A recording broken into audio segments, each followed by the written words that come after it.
Мына азыр парламентке окшоп атат. Талаштан тактык жаралат. Эч кимибиз бири-бирибизге капа болбошубуз керек. Мен бириңиздердин да фамилияңыздарды айтып, мындай зекиген жокмун. Мен жалпы айтып атам. Ошол жалпынын ичинде мен дагы бармын. Бири-бирибизге таарынбашыбыз керек. Эмоция башка бул биздин характерибиз, бизге ал калыптанган, аны эч ким оңдой албайт. Ал өзүбүз да оңдой албайбыз, ал чыгат. Анан бул жерде бир фамилияны айткым келип атат. Өмүрбек Черкешевич. Мына жерде сиз Конституциянын атасысыз, парламенттин аксакалдарынын катарын толуктап калдыңыз. Мына жерде сиздин инилериңиз биз талашып атабыз. Ушул жерде сизди тааныбай атабыз биз унчукпай отурганыңызга. Бир-эки ооз сөз сиз айтышыңыз керек. Балдар мындай эмес, да туура талашып атасыңар, бирок жолу мындай деген сөздү биз сизден күтүп атабыз. Биз сизди бул эртеге кече мандат алып келгениңизде баары кубанбаса дагы кубангандардын бири менмин. Чындап. Мен сиздин үнүңүздү мына жерде уккум келип атат. Рахмат. Микрофонду кош берип койсоңор, Өмүрбек Черкешевич. Урматтуу депутаттар, урматтуу төрага, мен бүгүн сүйлөбөйүн дедим элем, түз эфирден берилди, жооп бербей койсом болбойт. Мен кыргыз саясатчыларын коён жатагына чейин билем. Алтынбек Жапаров ары кыйшайганда оюнда эмне бар экенин билем, бери кыйшайганда эмне бар экенин билем. Ким эмне үчүн сүйлөп атат, ким эмне үчүн сүйлөбөй отурат, аны да билем. Мен эле эмес, ар бириңер билип калдыңар. Жакшы ниетти айтып, жакшы максатты айтканы менен эмне каалап тургандыгыбызды биз баарыбыз билебиз. Пофамильно анын желанияларын перечинин айтып бер десеңер, мен аны да айтып берем. Бирок мен азыр биринчи муну айткым келет. Урматтуу төрага, депутаттар ант бергенден кийин ыйгарым укугуна киришет. Азыр эки коллегабыз ант бергени турат. Президент ант бергенден кийин ыйгарым укугуна киришет. Ага чейин ал анат каралбайт. Соттор ант бергенден кийин сот болуп эсептелинет. Ант бергенге чейин андай бийик жооптуу кызмат эч кимге берилбейт. Өкмөт кечиктирилбестен 2 жуманын ичинде ант берилсин деп Конституцияда жазылып турат. Бул эми созулуп кеткенде. Ушундай кыйын кезде, ушундай жооптуу чечимдерди кабыл алган өкмөт эмне үчүн бул Конституцияга колун коюп элдин алдына ант берген жок? Мен биз так ошондон башташыбыз керек деп эсептейм. Так ошондон. Ант бул биздин президенттер айтмакчы. Ыйык нерсе. Ант өзүнө эле эмес. Керек болсо бала чакасына чейин антты бузса тиет. Биз бүгүн оор кырдаалда закондо эмне жазылса так ошону аткарышыбыз керек. Бизге болуп көрбөгөндө түркмөндөр акыл үйрөттү. Борбордук Азиянын 5 мамлекети бизге кайрылды. Кыргыз туугандар, жаңжалдан чыгабыз десеңер, конституцияңарды жакшыбы, жаманбы, кабыл алынган тартипти сактагыла деди. Ошол боюнча бийликти түптөгүлө деди. Биз үчүн силердеги тынччылык маанилүү деди. Түркмөндөр айтып атат. Башка жагын айтпай эле коелу. Бүт дүйнө айтты. Кандай эрежеңер болсо ошол боюнча аткаргыла. Мен түрмөдө болуп келдим. Ал жерде дагы эрежени сакташ керек экен. Сактабасаң просто уят болосуң. Биз мына ушул эрежелер менен азыр аракет кылсак, эч ким утулган тарапта, уткан тараптагын кыңк эте албайт. Эч кимге биз повод бербешибиз керек. Бүгүн биз президенттик шайлоону даярдашыбыз керек. 10 жыл мурунку Конституция кабыл алгандар, 30 жыл мурунку Конституция кабыл алгандар ушундай кырдаал кокусунан болуп калса, депутаттар шайлай албай кала турган болсо, автоматтык түрдө 8-күнү шайлоо жарыяланат. Борбордук шайлоо комиссиясы графигин түзүп, ишти баштайт деп айтып турат. Азыр бир талашып кетип калсак, эртең борбордук шайлоо комиссиясы иштин баштаганы турат.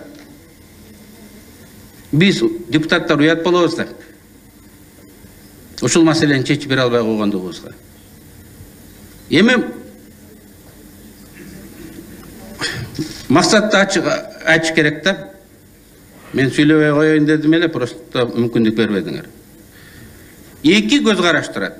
Шайлоонун өз мөөнөтүндө өткөрүп, жаңы келген депутаттар элге берген уадасын аткарып, ким утуп келсе, конституциялык реформаны баштай берсин деген бир тарап турат.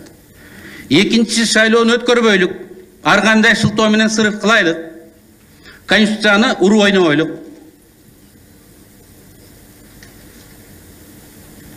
Элдин талабы деген талапка жамынып, өткөрбөй коюлук дагы накта президенттик бийлик формасын жасайлык деген тарап турат. Мен силерге гарантия менен айтам. Бул күндө өтөт, 1 жылда өтөт, 2 жылда өтөт, президенттик шайлоодо кирет. Мен адамдардын характерин билем, эмнеге жөндөндү экенин билем. Силер деле билип калдыңар. Эгер ошол система өтө турган болсо, бизде Өзбекстан эмес, Казакстан эмес, Түркмөнстан болот. Мына биз азыр характерибиз менен сыймыктанабыз. Көз каранды эмес, биздин депутаттар талашабыз дейбиз. Эгер андай тартип келе турган болсо, мына элге дагы мен жоопкерчилик менен айтам. Түркмөнстандын парламентинде отуруп, жүгүнүп туруп кол чаап турасыңар. Бар арабызда жүгүнүп туруп кол чаап тургандар. Талап кылса жүгүнүп туруп, полусогнутым положение будет аплодировать. Келет ал. Келип атат. Каалоочулар айтып атат. Тандагыла. Эл журт, парламент. Эки жол бар. Тандап алгыла. Тура мени көбү күнөөлөйт, туура эмес, конституцияны кабыл алып, ушул талаш тартыш болуп атат деп. Экинчи жол да бар. Бул Түркмөнстандын жолу. Түптүз кирип барасыңар. Көп күтпөйсүң, 1-2 жыл. 1-2 жыл. Мен адамдардын характерин эмнеге жөндөмдүү экенин, эмне ойлоп аткандарын билем. Силер да билесиңер. Кимдер бийликке келип аткысы келгенин билесиңер. Ал утулуп калса, башкасы келе турган, анысын да билебиз.